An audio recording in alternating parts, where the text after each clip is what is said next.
Allah Ta'ala fi Qur'anil Karim wa asdaqul qailin a'udzu billahi minasyaitonir rajim. Alam ahad ilaikum ya bani Adam alla ta'budu syaitan innahu lakum aduwwun mubin wa an'buduni hadza siratun mustaqim. Al-ayah. Wa qala Nabi sallallahu alaihi wasallam aksiru min hadhimil lazat. Qila ya Rasulullah wa ma hadhimul lazat? Qala Rasulullah sallallahu alaihi wasallam al-maut. Hadratil mukarramin, para alimil ulama, para asatidzah, para masyayikh, para sepuh tokoh masyarakat, para guru, orang tua kami, para sepuh kami, ketua-ketua lingkungan, wabil khusus kepada fadilatul mukarramin wal mukarramin akhinal kiram, Ustaz Jamal SPDI, matan Allah bituli hayati wa murabi ruh, amin. Ustaz Jeffrey, fadilatul mukarramin akhinal kiram, Ustaz Madani, fadilatul mukarram al-Ustaz Asep. Ya, walaupun masih muda, beliau ini ustaz ya. Jadi jangan lihat mudanya, dilihat ilmunya. Amin. Ya, boleh jadi kita hidup duluan, lahir duluan, tua, ya, udah tua. Bisa jadi tuanya kejemur. Ya, main di lapangan dulu, ya, main di tanah dulu, udah bau tanah. Ya, kalau kita hormat wajib karena orang tua. Ya. Tapi kalau ada anak muda, dia berilmu, ya, walau ibarat kata orang kampung masih hijau, tapi wajib kita hormati karena ilmunya. Amin. Insya Allah barangkali di sini banyak cikal bakal pengganti para ustadznya ya. Yang hari ini guru kita nih, masya Allah. Mohon maaf, saya hadir kemarin bukan karena saya diundang sebagai ustadz. Saya bukan ustadz, Pak. Ya. Saya datang kemari diundang suruh sedikit tausiah kata kayak kiai, padahal saya bukan kiai. Saya hadir kemari semata-mata lillahi ta'ala karena ini adalah keluarga saya, keluarga besar saya, keturunan saya, nasabnya satu nasab dengan saya. Kalau urut-urut darahnya ngalir darah saya juga beliau ini. Jadi sama-sama satu keturunan, ya, satu ilmu, satu rasa. Jadi kalau udah hari ini dipanggil Allah, saya sudah merasakan juga bagaimana esok saya juga sama dipanggil pada kondisi yang sama. Amin. Hari ini kita menyaksikan sebuah pemandangan yang luar biasa. Pertanda beliau almarhum adalah min ahlil khair. Ya. Kenapa kemarin kita ditanya ketika mau menjelang setelah selesai sholat, lalu kita usung, kita bawa menuju ke pemakamannya, ke bazarnya. Seorang imam berkata, ayyuhal hadirun, ishhadu ala ana hadal mayt khair. Kita jawab khair. Ditanya lagi, ishhadu ala ana hadal mayt khair. Jawab khair. Ditanya lagi, ishhadu kaifa syanu hadal mayt khair. Kita jawab khair. Tiga kali pertanyaan dijawab sama al khair. Artinya, ya Rabb, kami yang hadir 40 orang hari ini, kami sujud di hadapan Engkau, kami sholatkan almarhum, kami menyaksikan bahwa beliau dari hidup sampai kematian hari ini, beliau adalah orang yang baik. Amin. Diaminkan oleh malaikat, disaksikan oleh malaikat, maka beliau hari ini masuk menjadi min ahlil khair. Amin. Ini Pak hakikat yang pertama. Kenapa pertanyaan itu hal sepele, tapi itu adalah hakikat ketika menjelang akhir kematian seseorang. Makanya disunahkan ketika orang sudah wafat, apalagi belum dimakamkan, ya, maka wajib kita ceritakan kebaikan. Amin. Ustaz, yang memang betul sunnah. Tapi saya tahu ketika masih hidup nyusahin orang mulu, masa saya nggak jujur, saya ceritain orang itu baik, padahal nggak baik. Ya tetap ceritanya harus tetap cerita yang baik. Itu hak muslim sesama muslim. Karena kata Rasulullah SAW, bagaimana nasib seorang di alam kubur, bagaimana ketika semua masyarakat cerita tentang asal muasalnya, tentang sejarah hidupnya. Ketika dia cerita sejarah hidupnya baik, maka malaikat dicatat oleh malaikat dia min ahlil khair. Amin. Nah ini maka hati-hati nih Pak pergaulan kita nih, ya. Kalau bisa di mana saja kita pakai prinsip tahun, Pak. Ngerti tahun? Lebah. Coba kita lihat Pak. Filosofi hidupnya sederhana. Di mana pohon ketika ada lebah, maka pohon itu nggak rusak. Itu yang pertama. Saya mau tanya, ada nggak lebah yang merusak pohon? Pohon digigit sampai rubuh, ada nggak? Yang ada bukan lebah, itu uter namanya Pak. Ngerti uter? Nah, itu ulat yang makan pohon, jadi makan Pak. Urat jadi makan. Lama-lama nih pohon roboh ini Pak. Dahsyat itu kekuatan uter. Tapi lihat lebah, ketika dia singgap di mana saja, pohon apa saja, maka dia selalu menguntungkan pohon. Amin. Lihat, pohon nggak rusak, nggak merugikan pohon, malah dia menguntungkan yang punya pohon. Ngapain dia rubah di pohon itu? Bikin sarang. Ngapain dia nyarang? Bikin madu, produksi madu. Madu kira-kira manfaat nggak? Sudah dia tinggal di tempatnya nggak rusak, lalu dia membuat produksi madu, madunya manfaat. Ini prinsip hidup lebah. Makanya lebah ada suratnya, namanya An-Nahl. Surat lebah ada di Al-Quran.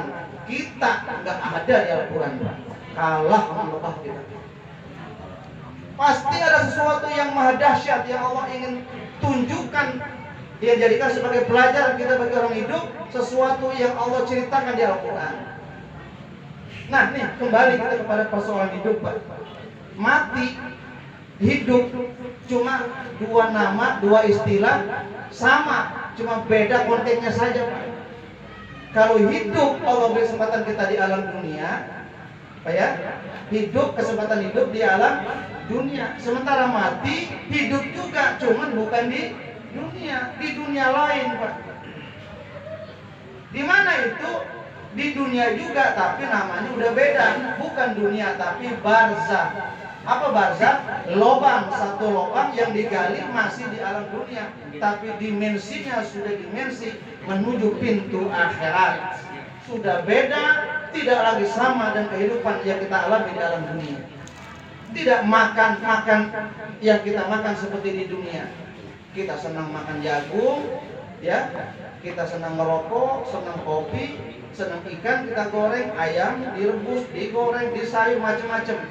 Masih banyak pola makan, menu makanan yang bisa kita nikmatin ketika masih hidup. Karena ini adalah konsumsi jasad. Ya, jasmani namanya Pak, makanan jasmani, makanan fisik.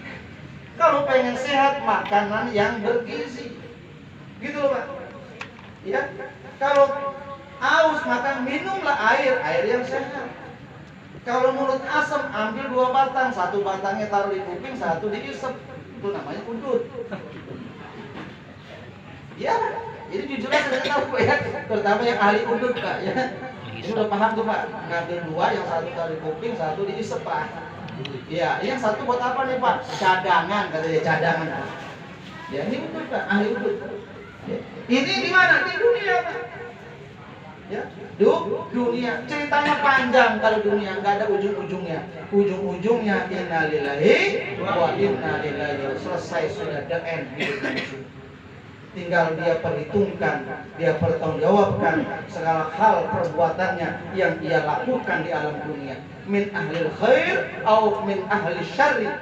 Dia orang yang baik, Allah masukkan ke surganya, jadikan taman surga daripada barzahnya, jadikan dia tempat-tempat yang mulia, kumpulkan dia bersama orang-orang yang mulia, Allah janjikan tempatnya surga. Amin. Min ahlil khair. Nih contohnya kita hari ini, semua yang hadir tahlil hari ini, dari mulai anak-anak, remaja sampai orang tua, anak-anak dewasa semuanya hadir hari ini, insya Allah semuanya kita min ahlil khair, amin. Amin. Karena Allah janjikan orang yang hadir di tahlil, yang hadir di takziah, Allah janjikan 2 qiraat pahalanya Pak, 2 gunung Uhud yang nilainya emas. Itu Allah janjikan dalam 1 malam. Kalau 7 malam tinggal kali 2 dikali 7 Pak. 14 gunung Uhud isinya emas Pak. Kalau kita jual bawa ke pasangannya nggak ada yang sanggup bayar gitu Pak. Toko emas itu nggak ada yang sanggup bayar. Saya nggak sanggup dah, duitnya nggak hitung katanya. Saking banyaknya Pak. Tapi bagi Allah perkara kecil. Ya, mentranslate, ya, mensamakan nilai emas atau dengan nilai pahala yang Allah berikan perkara kecil bagi Allah Subhanahu wa taala, karena Allah sudah siapkan nilai pahalanya adalah surga Firdaus dan Jannatun Na'im, amin, yang luasnya selalu luas 7 lapis langit dan 7 lapis bumi. Wasari'u ila magfiratin min rabbikum wa jannatin arduhas samawati wal ard uiddat lil muttaqin. Allah janjikan orang-orang yang bertakwa, yang ia senantiasa menyegerakan dirinya untuk melakukan kebaikan, ya, berbuat kebajikan, menolong orang lain, mengurangi kesulitan orang lain, mengangkat orang dari kepapahan, ya, menyenangkan dan membahagiakan orang lain dalam kesusahan, membantu orang yang sedang butuh, ya, menolong orang yang dalam keadaan minta bantuan. Dia pahlawannya, orang pertama yang menolong. Maka orang dengan model kayak gini, dia akan dimasukkan surga nanti yang luasnya 7 lapis langit dan 7 lapis bumi. Itu janji Allah di dalam surah Al-Quran. Ya, pasti. Bapak hadirin sekalian rahimakumullah.